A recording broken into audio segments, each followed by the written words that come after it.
Kebebasan Peggy Setiawan munculkan pertanyaan besar. Siapa pembunuh Vina dan Eki sebenarnya? Semua mata pun kini tertuju pada Ibtu Rudiana, ayah almarhum Eki, dan juga Aep Rudiansyah. Keduanya disebut sosok kunci pengungkap kebenaran kasus ini. Di manakah mereka? Benarkah ada yang ditutup-tutupi? Saya, Niluh Puspa, mencari jawabnya. Menyatakan proses Peggy Setiawan dinyatakan tidak sah dan batal demi hukum. Ya, amin, alhamdulillah, rabbil alamin.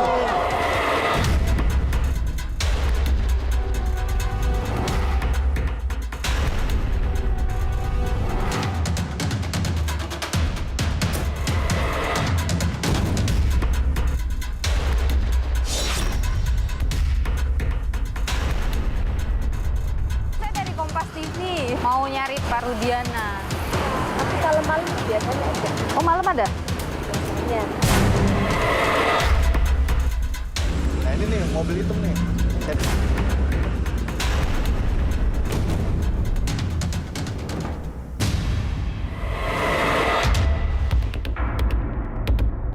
Tapi ini benar rumahnya Pak Rudiana ya? Iya, polisi kan. Iya. Nah, TV. Jadi Ibu tahu nggak siapa di dalam? Iya, dalam ada pembantunya. Biasanya ada.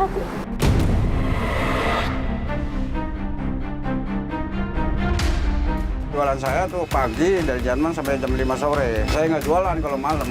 Ya. Padahal Aep mengatakan pada malam kejadian itu dia lagi nongkrong di warung Bapak. Saya berharap masih ada alat bukti evidence saintifik yang bisa dibuka kalau belum dirusak. Apa itu? CCTV. Ya, jadi CCTV saya membaca juga hasil putusan itu disebutkan ada 2 polisi yang sudah mengecek CCTV namun belum membukanya. Itu artinya CCTV Iya. itu ada ya Pak Susno ya? Ada. Peggy Setiawan bebas, saudara. Hakim Tunggal Eman Sulaiman kabulkan permohonan pra-peradilan yang diajukan oleh tersangka pembunuhan Vina dan Eki ini dalam sidang putusan di Pengadilan Negeri Bandung, Jawa Barat 8 Juli lalu. Ketok palu hakim pun runtuhkan segala tuduhan pada Peggy. Demikian putusan sudah dijatuhkan.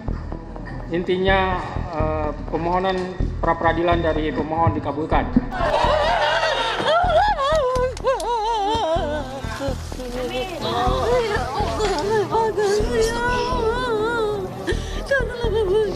Menurut hakim, penetapan Peggy sebagai tersangka tak sesuai prosedur hukum. Alih-alih memeriksa Peggy sebagai saksi, polisi malah langsung tetapkan Peggy otak pembunuhan Vina dan Eki. Tak hanya itu, penetapan status tersangka Peggy pun dinilai tak cukup bukti. Pasca bebasnya Peggy, saudara, timbul pertanyaan besar. Lantas siapa pembunuh dari Vina dan Eki yang sebenarnya? Seorang yang disebut sebagai saksi kunci, Aep, saudara, mengaku melihat peristiwa yang terjadi pada malam pembunuhan Vina dan Eki, yakni 27 Agustus 2016 lalu. Ia menyebut melihat Peggy dan kawan-kawan ini melempari Vina dan Eki di depan SMP 11 Cirebon. Ia, saudara, setelah Peggy bebas, tiba-tiba hilang. Padahal Aep pernah mendadak muncul ke hadapan pers pada pertengahan tahun 2024 usai film Vina sebelum 7 hari viral. Di hadapan wartawan, Aep kembali tegaskan keterlibatan Peggy dalam pembunuhan Vina dan Eki. Saya lagi di warung, terus ada pengendara motor yang berpakai seragam yang bertulisan ekstisi itu lewat. Terus langsung dilempari batu, dikejar-kejar tuh, baru ketangkep tuh. Itu dia menanyakan apakah saudara kenal sama orang ini. Ya, saya mengenalinya, cuman saya tidak tahu namanya. Terus motornya, apakah tahu motornya? Saya sebutkan, ya saya tahu, smash warna pink. Kesaksian Aep ini, saudara, berujung hujan bantahan. Sejumlah saksi menyebut sebaliknya bahwa Peggy tidak ada di lokasi saat peristiwa pembunuhan Vina dan Eki terjadi. Saya sempat menelusuri keberadaan Peggy di malam tragedi terbunuhnya Vina. Sejumlah saksi yang saya temui mulai dari ayah Peggy, rekan kerja hingga bos tempat Peggy bekerja mengatakan Peggy berada di Kabupaten Bandung pada malam kejadian untuk bekerja. Apa bukti yang Bapak punya? Punya bukti saksi-saksi. Siapa saja itu saksi-saksi itu? Yang saksi itu tukang-tukang antara Parman, Ibnu, Robi, dan Supri, Iwan. Oke, ada pihak lain di luar dari kawan-kawan Peggy ataupun saudara Peggy, Pak, yang tahu bahwa Peggy itu memang ada di Kabupaten Bandung waktu itu? Kebetulan yang punya rumah juga tahu persis bahwa si Peggy ada di lokasi kerja sama saya. Nah, begitu penyidik kesini ke BAP saya, baru tim dari penyidik memperlihatkan, oh ini Peggy memang pernah kerja di sini. Kepada AF, saudara, lidah itu tajam sekali karena saudara sudah membahayakan nyawa seseorang. Kutunggu kamu di persidangan nanti.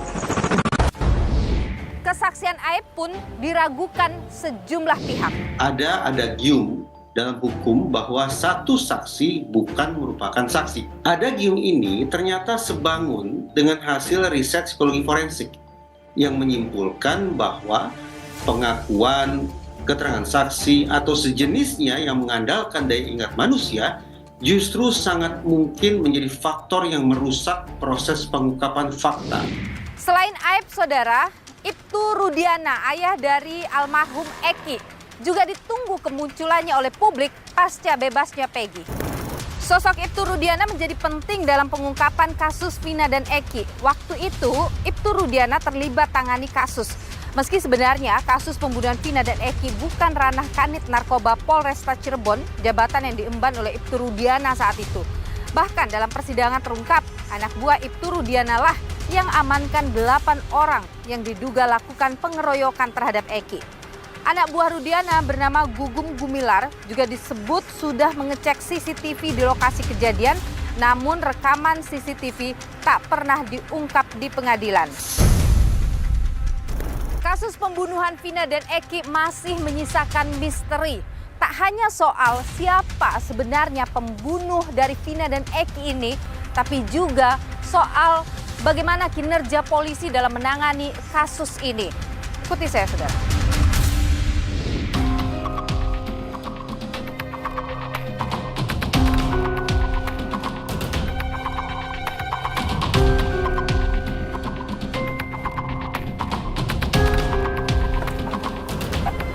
Saudara, saya sudah kembali lagi ke Polsek Kapetakan dan hari ini saya akan coba lagi untuk bisa mencari Ibtu Rudiana. Apakah di hari ini ia berkantor ataukah mungkin saya bisa mendapat informasi di mana keberadaan dari Ibtu Rudiana, karena ia begitu lama diam menghilang, utamanya setelah putusan di mana Peggy Setiawan dinyatakan bukan sebagai pembunuh dari Vina dan Eki.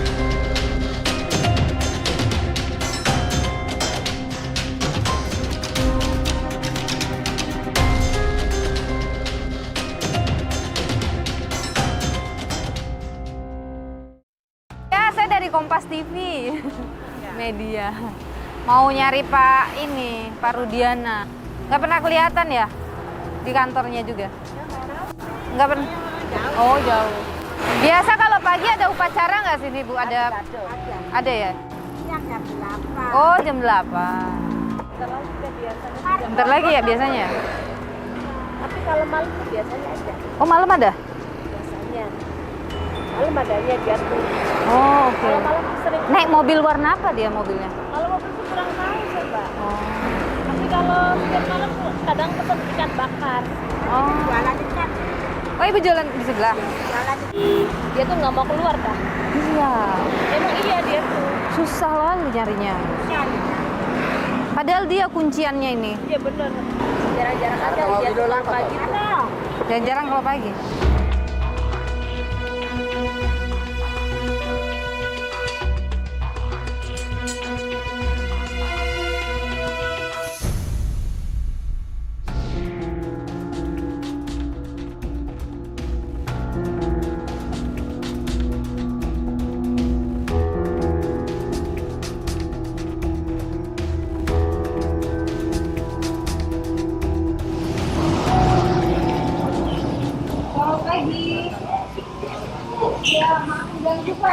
Itu dari Kompas TV. Ada yang bisa dibantu? Iya, nyari Pak Rudiana.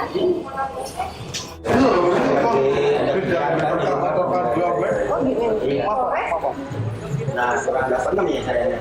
Baru datang apel pagi. Iya tadi lihat udah mulai apel ya. Iya, apel juga nggak ada kan. Apel di sini aja. Mama kalau Anggota juga pagi pada kegiatan di luar. tapi Pak Kapolsek memang nggak kantor beberapa hari ini. Kemarin mah ada, kemarin lusa. Tapi dia kan apel. Siang ada nggak? Insya Allah ada. Ya kita nggak bisa jamin. Insya Allah ada. Nanti sering berkegiatan di Polres nggak Pak? Iya, selalu lah Pak Polsek kan selalu ada kegiatan.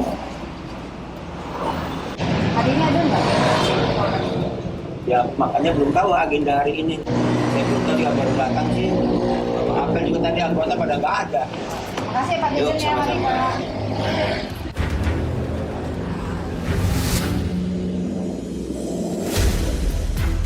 Nah ini nih mobil hitam nih, sedan hitam.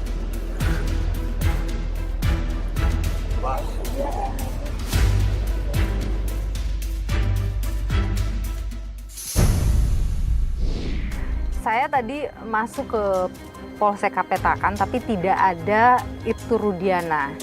Dan dari obrolan saya dengan warga sekitar, Ibtu Rudiana itu katanya menggunakan kendaraan mobil sedan warna hitam. Saat saya keluar dari Polsek Kapetakan tadi, ada mobil yang mau masuk, sedan warna hitam mau masuk ke Polsek, tapi karena saya keluar juga dari Polsek, dia lalu batal masuk dan lurus. Saya akan coba untuk telusuri kemana arahnya mobil hitam itu.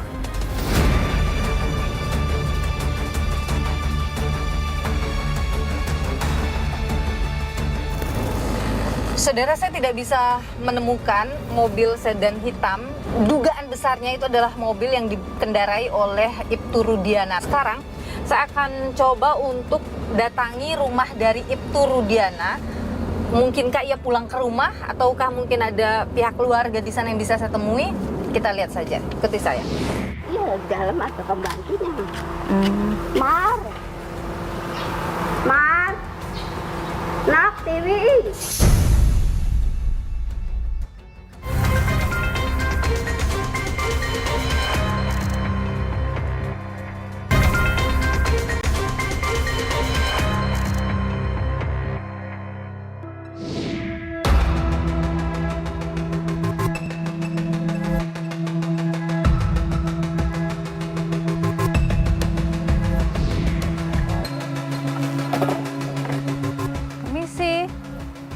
Bu, maaf mau nanya, rumah Pak RT di mana ya? Oh gitu. Mau nyari rumahnya Pak Rudiana. Pak Rudiana itu daerah sini nggak sih? Kalau sama Pak RT dikasih aja, saya nggak berani. Siapa namanya Pak RT-nya? Pak Jumali. Pak Jumali. Dekat masjid sana rumahnya. Dekat masjid ya? Enggak, jadi tuh kenapa rame? Karena kan Pak Rudiana tuh kunciannya tuh kan dia. Emang Pak Rudi itu bilang sendiri sih, kalau emang dari atasnya nggak boleh buka suara gitu. Sininya udah, jadi mau dicari Pak Rudi, mau dicari sama wartawan mana aja sampai kapanpun nggak akan keluar satu kata dari Pak Rudi. Soalnya tapi dia terbuka sama tetangga. Ya yang nggak benar-benar aja diklarifikasi ke tetangga. Itu orangnya ngarang aja katanya. Pada Rudinya sendiri juga udah geram sebenarnya, kayak dia pengen ngelaporin orang-orang yang ngomong nggak bener itu. Iya sih. Tapi dia masih kejepit sih.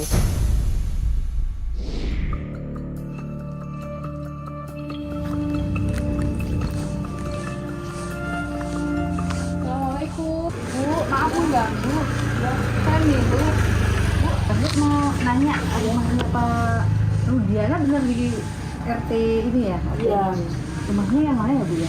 Rumahnya di belakang, yang ke 1, 2, 3. Pokoknya sebelumnya arah mau belok ke Asan aja. Ada gang situ masuk. Nomornya berapa ya? Kurang tahu ya kalau soal nomornya sih kayak. Atau warna catnya? Kalau nggak salah gerbangnya tuh kayu gitu lah, kayak kayu-kayu gitu. Tapi emang warga sini ya Pak? Iya, warga sini. Iya. Pak Rudiana sering ini Bu, ke apa namanya, keliling di sini, maksudnya kan jarang ya. Setelah kasus itu juga jarang. Enggak ngumpul-ngumpul. Enggak, maksudnya tuh enggak sering itu sih, orang dianya kan sibuk sih mungkin tugas. Mari Bu, kalau gitu saya coba ke rumahnya. Makasih Bu. Kabarnya ini adalah rumahnya, pagar kayu-kayu.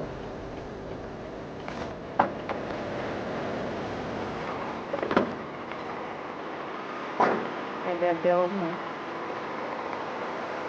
Assalamualaikum. Assalamualaikum.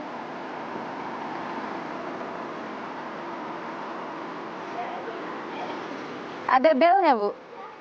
Di sebelah mana ya, Bu?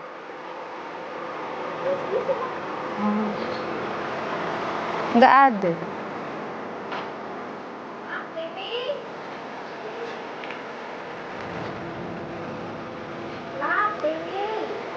Ibu tahu nggak siapa di dalam? Iya, di dalam ada pembantu nih. Pintunya gamblok. Di gamblok tuh? Iya tuh. Lu? Kunci? Iya, betul. Berarti nggak ada orang? Iya.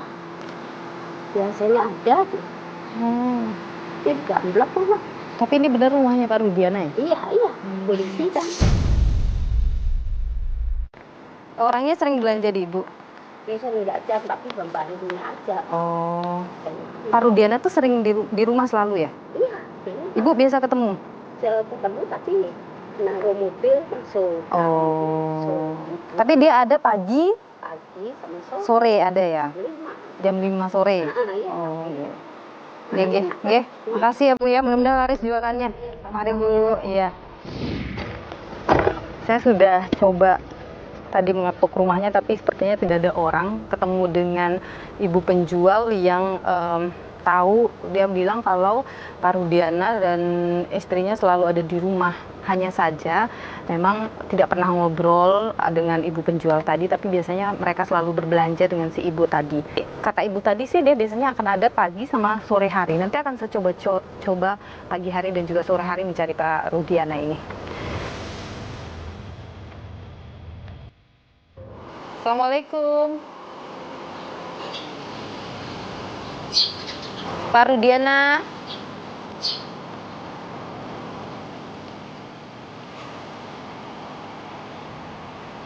Ini sudah hari kedua saya datang ke rumah Pak Rudiana, ada CCTV.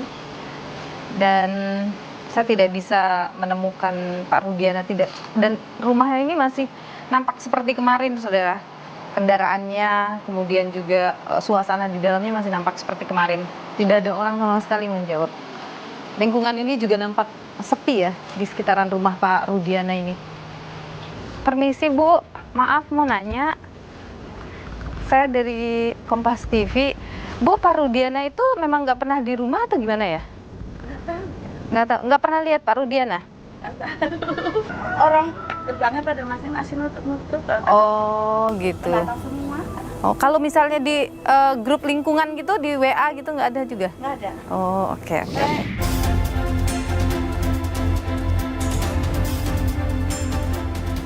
Saya sekarang mau mencoba dulu Saudara untuk menelpon Kapolres Cirebon untuk bisa dapat informasi soal keberadaan dari Ibtu Rudiana ini.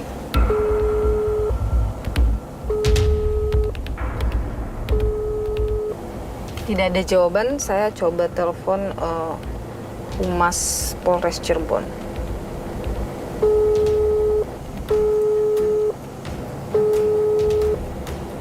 Tidak ada jawaban baik itu dari Kapolres maupun dari Kasih Humas Polres Cirebon, Saudara.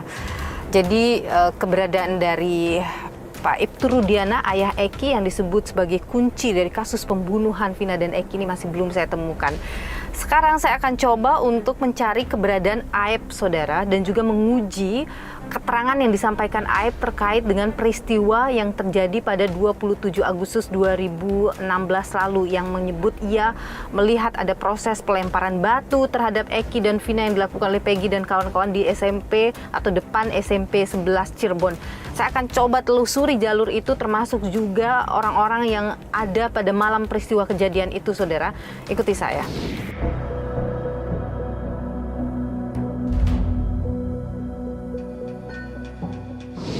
Saya masih ada di Jalan Saladara karena memang saya janjian dengan salah satu orang yang disebut oleh Aep pada 2016 lalu tempat ia selalu nongkrong untuk minum kopi, saudara, di Jalan Saladara. Di seberang sana itu adalah SMP 11, saudara, dan di mana di depannya itu disebut sebagai lokasi malam itu ada pelemparan dilakukan oleh Peggy dan kawan-kawan terhadap Vina dan Eki. Saya akan temui Pak Sahuri atau lebih akrabnya disebut dengan Babe. Pak Sahuri, Ya, apa kabar Pak? baik. Sehat. Makasih malam-malam sudah mau menemani saya Pak Sahuri. Pak Sahuri ini dulu punya warung kopi di sini ya? Ya, ini Bu. Ini warung kopi Bapak Warung dulu? saya, ya. Oke, dan di depan kita ini tempat motor. cuci motor dulunya? Ya, mobil, cuci mobil. Oh, cuci motor dan mobil ya Pak ya? Ya. Dan ini adalah tempat kerjanya Aep dulu di sini. Ya. Kemudian sebelah sininya ini apa Pak? Oh, fotokopi kecil ini. Oh. Bu Haji. Jadi kalau waktu itu kan Aep menjelaskan bahwa dia bekerja di dekat SMP 11 Ya. di tempat kerja apa namanya cuci mobil. Inilah Ya, dia tempatnya ya, dulu. Sekarang sudah bukan ya Pak ya? Ya, bukan sekarang. Kemudian di sebelahnya itu ada tempat fotokopi kecil, ya. Ini dulunya. Ya. Di seberangnya itu warung kopi. Warung saya. Yang biasa dia nongkrong ini, warung Iya, Bapak. Iya, tapi jualan saya tuh pagi dari jam 6 sampai jam 5 sore. Oh, kalau malam nggak buka Nggak Pak? jualan. Saya nggak jualan kalau malam. Oke. Bapak tidak jualan kalau malam. Ya. Padahal Aep mengatakan pada malam kejadian itu dia lagi nongkrong di warung Bapak. Nggak ada, nggak jualan Bu. Nggak jualan? Iya. Kenapa nggak buka kalau malam Pak? Di sini Sepi. emang dulu bagaimana situasi Sepi di sini? Pak. Apalagi 2016 tuh waktu rame-ramenya ini anak-anak muda motor-motoran ya. Heeh. Ya nggak tahu apalah yang namanya geng atau nggak tahu lah apa ya. Itu lagi apa? Ya sini mencekam lah kalau malam sih. Di sepanjang jalan ini nih Pak, ini kan Jalan Saladara ya Pak Iya. ya? Ada tidak warung kopi selain Bapak? Pada tahun 2016 lalu itu? Ada di sana di lampu merah pertigaan. Berapa jauhnya dari sini? Ya sekitar 100 meter lebih ya. Masih jauh lagi ya dari Iya. sana? Oke. Kalau mau dicek boleh sana. Nanti kita cek ke sana ya Iya, Pak ya, iya. lokasinya itu seberapa jauh dari sini menuju ke sana.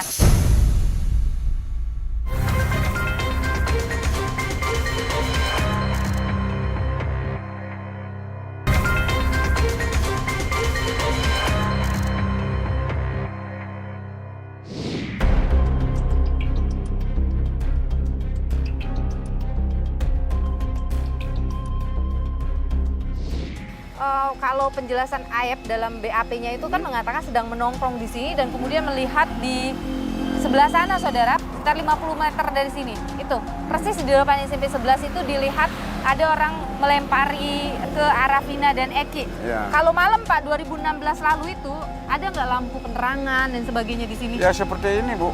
Satu. Lampu itu satu Iya. ya? Sebenarnya rasanya sulit ya bisa melihat dari kegelapan seperti ini ya? Ya ini aja Bu, ini dari TKP situ ke tempat Aep itu sekitar 20 meter atau 15 meter ya. Tapi kelihatannya udah gelap, apalagi 100 meter.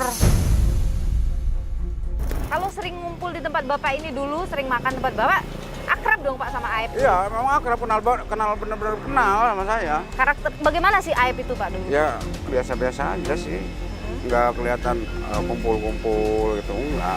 Hari Seninnya Bapak buka? Senin buka. Senin Aep datang makan tidak? Aduh lupa ya kalau soal makan sih itu.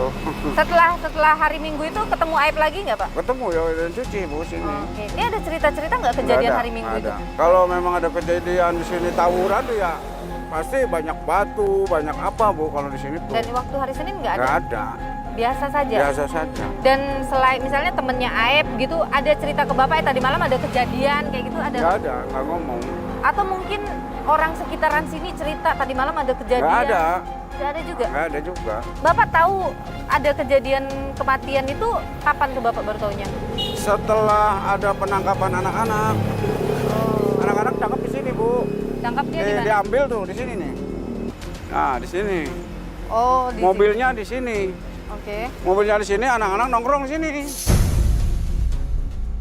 Setelah penangkapan itu, Aep ketemu Aep tidak Pak? Ya masih ketemu. Aep ada cerita apa? Nggak ada.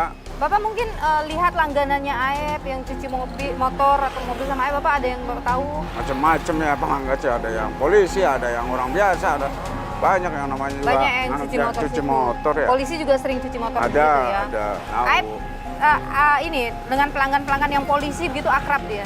Ya ada sih yang makan-makan. Ada yang diakrabi memang ya? Oke. Jadi maksudnya kenal dekat lah begitu ya. Tapi Aib nggak pernah cerita ke Bapak? Nggak pernah. Pak, kita coba lihat deh Pak warungnya. Ke warungnya, dimaksud, yuk. warung kopi. Ayo, Jauh jalan. tidak dari sini? Jauh ya. Itu Naik lampu ini pertigaan. kali ya? Nggak usah jalan kaki aja.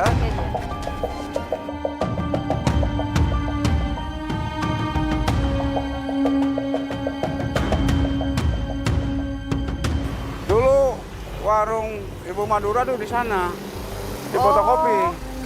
Tuh ada. Seberang jalan itu. Iya, warung kopi itu, fotokopi tuh. Kita itu lihat gerobak agak kesana tuh. sedikit.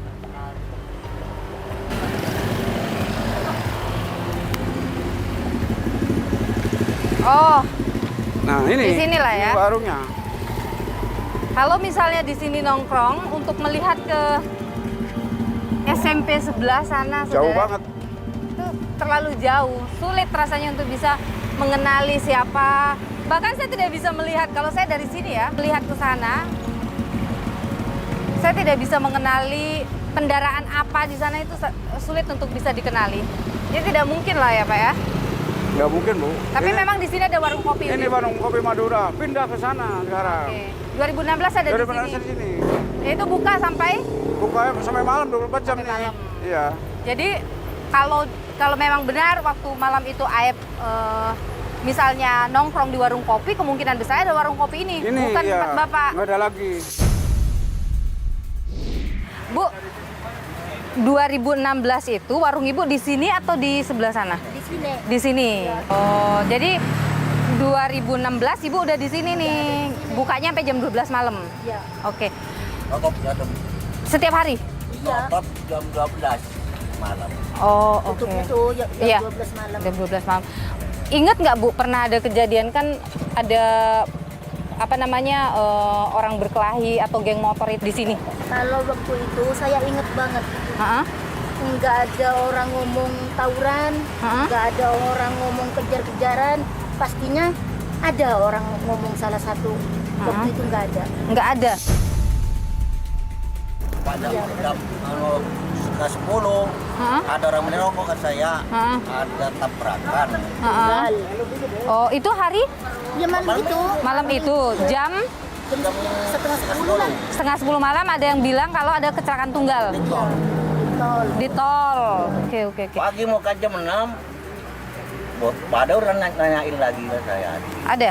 Nah, katanya tadi malam ada tim kejar-kejaran sama batu di sini. Lewat di sini ke sebelah. Kata meninggal. Wah, nggak ada. Oh. Tapi Bapak sama Ibu pernah ditanyain polisi nggak atau diperiksa sama polisi? Pernah? Kongres yang kemarin. Oh, Kalau yang 2016 itu? nggak ada. Nggak ada? Pun polisi di sini aja. Saya kan disebutin masalah itu si Aep. Aep laporannya gini kan Pak, boleh Vicky apa ditahan. Iya. Laporannya beli merokok. Bukan beli kopi ke sini, beli rokok. Nggak Polres, beli rokok. Tapi Ibu, Bapak kenal nggak sama wajahnya Aep itu? Gua kenal di Polres. Oh, di 2024? Iya. Maksudnya 2016 nggak inget orang ini pernah kesini atau rajin belanja di sini? Memang sering dia kesini belanja ya, 2016 itu ya? Setelah waktu kejadian saya lupa. Apa benar nggak tahu. Kan suami kan ditanyain, katanya dari sini ke sana 40 meter. Enggak. Kalau 40 meter ke lampu merah udah lebih 40 meter. Iya. Kalau ke sana 40 meter. kan udah jauh kan. Sekitar 150 meteran lah itu. Apalagi kejar-kejaran 4. Iya. Kalau kayak gitu kan pasti ngeh ya. Baik, makasih ya Ibu sama Bapak ya. Bapak, Ibu siapa? Nafisa. Bapak? Jae. Muhammad Jae. Siap. Terima kasih banyak ya.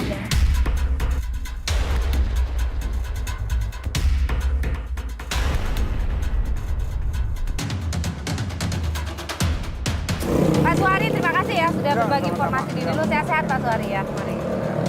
Kalau Aib sekarang di mana sih Pak? Aib tahu di mana sekarang di mana gitu. Saya berharap masih ada alat bukti evidence scientific yang bisa dibuka kalau belum dirusak. Apa itu?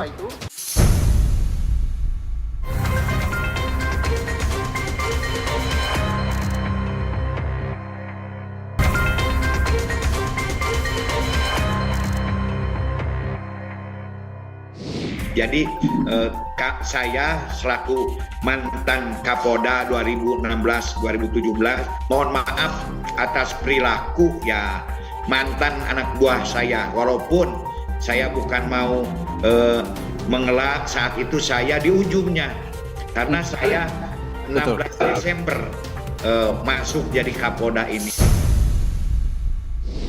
Saudara, setelah Peggy Setiawan dinyatakan bukan sebagai pelaku pembunuhan Vina dan Eki, pertanyaan yang muncul adalah siapa pembunuh Vina dan Eki? Termasuk juga bagaimana harusnya Polri mengambil tindakan kepada para penyidik baik itu di tahun 2016 hingga 2024 ini yang sudah melakukan pelanggaran SOP. Lantas, dari mana harusnya polisi memulai untuk kembali membuka dan mencari pembunuh Vina dan Eki yang sebenarnya? Saya akan temui Saudara Komjen Pol Purnawirawan Susno Duaji, Kabar Eskrim Polri 2008-2009. Ikuti saya, Saudara. Pak Susno, sehat selalu. Alhamdulillah sehat. Semoga para pemirsa semua sehat. Amin. Amin. Pak Susno, setelah kemudian hakim PN Bandung memutuskan bahwa ada kesalahan dalam penangkapan Peggy Setiawan, ini kan artinya penyidik melakukan kesalahan, bahkan dari 2016 sampai dengan yang penyidik sekarang. Polri harus mengambil langkah apa di sini? Ya, putusan kemarin itu bagus sekali ya, bagus sekali untuk melakukan eksaminasi, untuk mengadakan audit ya bagi Polri, mulai penyidikan tahun 2016 di titik nol dan penyidikan 2018. Dan bukan hanya penyidik saja yang perlu dieksaminasi ya, termasuk dari institusi kejaksaan, institusi pengadilan gitu, para hakim ya, karena ini kan salahnya itu kur. Jadi mengapa begitu? Karena saya yakin 2016 itu lebih parah daripada yang sekarang. Berarti putusan pengadilan 2016 yang sekarang ada di dalam mendekam itu, saya yakin itu salah juga gitu. Anda meyakini para terpidana itu bukan mereka pelakunya? Saya yakin bukan ya. Itu nampaknya tangkap dulu baru cari alat buktinya. Ini kejahatan yang diancam dengan hukuman mati loh. Ya. Tetapi tidak ada satu alat bukti pun yang merupakan alat bukti forensik. Nggak ada. Ini kan artinya kalau bukan Peggy pelakunya atau bukan para terpidana itu pelakunya, pelaku pembunuhan itu masih ada di luar. Nah itu polisi harus mulai dari mana itu? Jadi harus kembali lagi diselidiki dulu apakah ini kecelakaan lalu lintas atau pembunuhan. Kan masih ada dokumennya, ini kecelakaan lalu lintas kan. Dipelajari dulu dokumen itu. Taruhlah bukan kecelakaan lalu lintas, ini pembunuhan. Kalau pembunuhan kembali ke segitiga alat bukti gitu. Dicari di situ, disitulah alat bukti banyak. Apa? Sidik jari, sperma, darah, terus apa? Handphone, CCTV, itu harus diambil semua. Bajunya harus diambil dan sebagainya untuk diselidiki. Nah, kalau itu semua kan sudah hilang semua ya, kecuali yang belum hilang ya. Saya berharap masih ada alat bukti evidence scientific yang bisa dibuka kalau belum dirusak. Apa itu? CCTV. Okay. Belum dibuka CCTV. Ya, jadi saya membaca juga hasil putusan itu disebutkan ada 2 polisi yang dalam keterangannya itu dituliskan sudah mengecek CCTV namun belum membukanya. Itu artinya CCTV itu ada ya Pak Susno ya? Ada, sudah diambil oleh anak buahnya Rudiana, belum dibuka. Mudah-mudahan dengan dibuka CCTV akan terungkap siapa pelakunya. Tanda tanya gede sekali, ngapain 8 tahun nggak dibuka? Dan sudah tahu, polisi Polda Jabar sudah tahu ada CCTV itu. Mestinya dari awal saya katakan kembali ke titik nol, buka dulu CCTV. Karena ini pembunuhan direncanakan, pasti ada komunikasi. Direncanakan dan komunikasi Pak. Pasti dia gunakan ini, HP. HP itu bisa bicara juga. Pada saat jam kejadian mereka di TKP apa tidak. Bisa dilihat di HP loh. Karena HP itu bisa menunjukkan posisi pemegangnya. Nah, jadi semoga ya, dari alat bukti scientific crime investigation ini bisa mengungkap kejahatan ini. Pak Susno, begini, ketika Ibtu Rudiana ini kan dari awal menangani kasus ini, bahkan ia juga yang kemudian menyebutkan para tersangka-tersangka ini. Anda melihat bahwa Ibtu Rudiana melakukan pelanggaran kah di sini? Melanggar SOP. Kenapa? Pertama kalau saya katakan melanggar SOP, dia adalah polisi. Tapi tidak semua polisi boleh menangkap kan. Yang boleh menangkap itu polisi reserse. Polisi reserse yang boleh menangkap, polisi reserse yang diberi surat perintah. Tapi Propam Polri ini menyebutkan sudah memeriksa Ibtu Rudiana tapi tidak menemukan ada pelanggaran. Anda berpengalaman di sana dan bayangan Anda apa yang terjadi di sini. Ini membuat tanda tanya besar bagi publik. Tanda tanya besar pada publik dan itu keterangannya aneh. Makanya ini saat yang tepat untuk mengadakan examination. Dan examination ini bukan hanya untuk reserse saja. Kasihan reserse kan. Examination untuk semua fungsi. Propam, Wasdik atau pengawas penyidik, inspektorat, termasuk juga pengawas Polri yang eksternal, Kompolnas. Ya, jadi inilah kita lihat nanti willing dari Pak Kapolri bahwa ini sudah terbukti terjadi pelanggaran prosedur kan. Kesalahan prosedur itu terkait dengan profesionalisme. Nah, tinggal nanti ini disengaja apa tidak disengaja. Itu harus ditindak. Terima kasih Komjen Pol Purnawirawan Susno 2J, Kabar Reskrim Polri 2008-2009. Saya selalu Pak Susno. Kesalahan polisi dalam menangkap pelaku kejahatan saudara tak hanya terjadi pada Peggy Setiawan. Sejumlah kasus salah tangkap menyita perhatian publik dan timbulkan dampak signifikan. Tak hanya bagi korban, tapi juga penegakan hukum di Indonesia. Kami akan hadirkan ulasannya usai jeda berikut ini.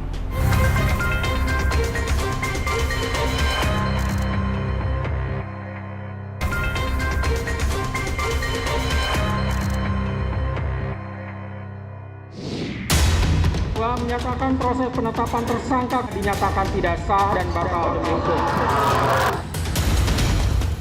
Kayak janggal aja gitu. Kita kan sama-sama korban.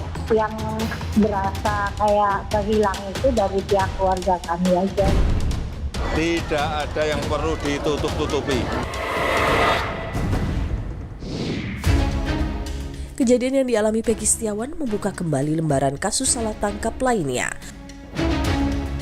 Pada 1977, Pengadilan Negeri Bekasi memvonis 2 orang petani asal Bekasi, yaitu Sengkon dan Karta, atas kematian pasangan suami istri Sulaiman dan Siti Haya. Sengkon divonis 12 tahun, sementara Karta divonis 7 tahun penjara. Setelah menjalani masing-masing 3 dan 5 tahun penjara, pelaku pembunuhan sebenarnya terkuak. Gunel, salah seorang keluarga Sengkon yang juga mendekam di penjara yang sama, mengaku merupakan dalang di balik pembunuhan tersebut. Meski Sengkon dan Karta akhirnya dibebaskan, namun mereka harus hidup dengan kondisi tragis lantaran tak punya biaya untuk kehidupan sehari-hari. Akhirnya, Sengkon meninggal akibat penyakit TBC yang diderita selama di penjara, sementara Karta meninggal karena kecelakaan. Tahun 1996, polisi juga lakukan salah tangkap atas kasus kematian seorang wartawan harian Bernas bernama Udin. Di Bantul, Yogyakarta saat itu, polisi menetapkan Dwi Sumaji alias Iwi sebagai tersangka kematian Udin. Iwi membantah dakwaan atas dirinya dan mengatakan tidak mengenal Udin. Setahun berselang, Pengadilan Negeri Bantul akhirnya memutuskan Iwi tidak bersalah. Meski demikian, hingga saat ini pelaku pembunuh Udin tak juga ditemukan. Terbaru di Cilengsi, Jawa Barat, Februari 2024. Dalam rekaman CCTV terlihat segerombolan petugas tanpa seragam menangkap sepasang suami istri di salah satu SPBU. Setelah dikonfirmasi oleh Wakapolres Bogor, kejadian ini merupakan salah tangkap. Pak Supri yang ditangkap mengendarai kendaraan yang mirip dengan pelaku kejahatan yang sedang diincar polisi.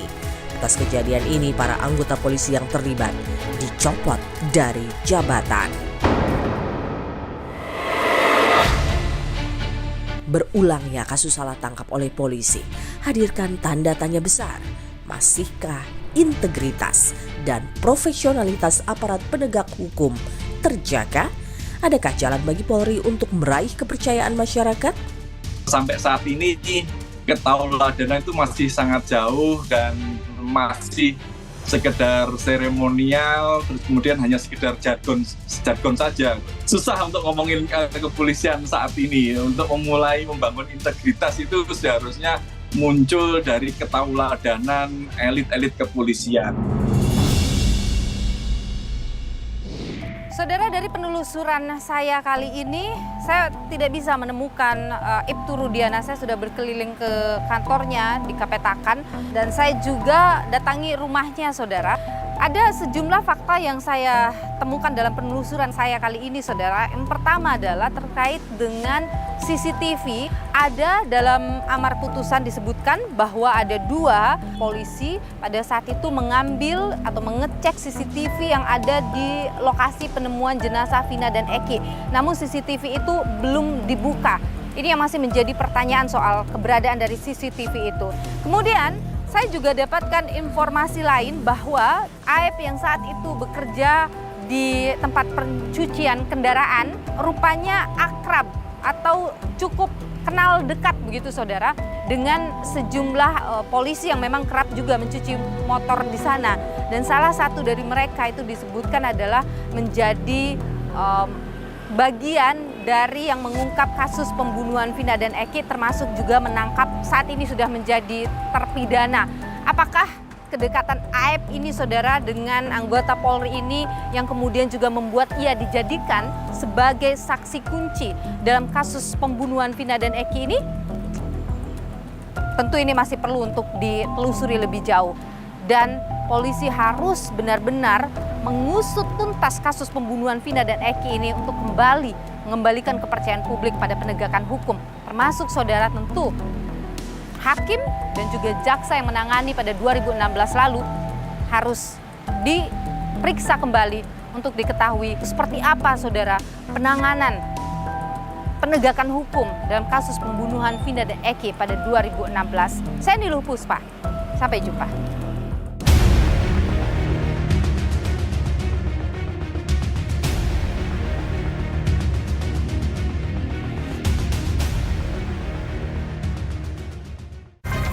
Terima kasih Anda telah menyaksikan Niluh.